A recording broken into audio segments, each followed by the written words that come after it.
Hi friends, இன்றைக்கி capsicum பொரியல் எப்படி செய்கிறதுங்கிறத பார்க்கலாம்.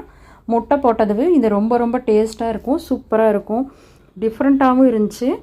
வாங்க ஃப்ரெண்ட்ஸ், இப்போ இதுக்கு என்னென்ன தேவைங்கிறத பார்த்துடலாம். இதுக்கு வேறு ஒன்றுமே தேவையில்லை, வெறும் கேப்சிகம் இருந்தாலே போதும். நல்லா பெரிய வெங்காயம் ஒரு 4 பெரிய வெங்காயத்தை குட்டி குட்டியாக அரிஞ்சிட்டு வந்துடலாம். பேன் அடுப்பில் வச்சுக்கலாம். அரிஞ்சு வச்ச வெங்காயத்தை போட்டுக்கலாம். அதில் ஆயில் ஊற்றிக்கலாம். ஆயில் ஊற்றினதும் நல்லா மிக்ஸ் பண்ணி விடுங்க. நல்லா வெங்காயத்தை வதக்கி விடுங்க. வதங்கினதுக்கப்புறம் அதுலேயே உப்பு போட்டுக்கலாம். உப்பு தேவையான அளவு போட்டுக்கோங்க. போட்டதுக்கப்புறம் 1 ஸ்பூன் அளவுக்கு மஞ்சத்தூள் ஆட் பண்ணிக்கலாம். மஞ்சத்தூள் ஆட் பண்ணனதும் இதுக்கு மிளகுத்தூள் 1 டேபிள் ஸ்பூன் அளவுக்கு போடுறேன்.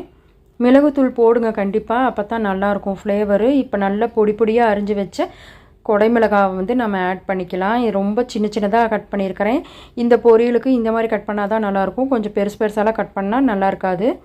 நெக்ஸ்ட்டு இதுக்கு தேவையான அளவு தண்ணி ஊற்றி மூடி போட்டு நல்லா வேக வச்சுக்கலாம். தண்ணியில் நல்லா ட்ரை ஆனதுக்கப்புறம் இதில் ஒரு முட்டை ஆட் பண்ணிக்கலாம்.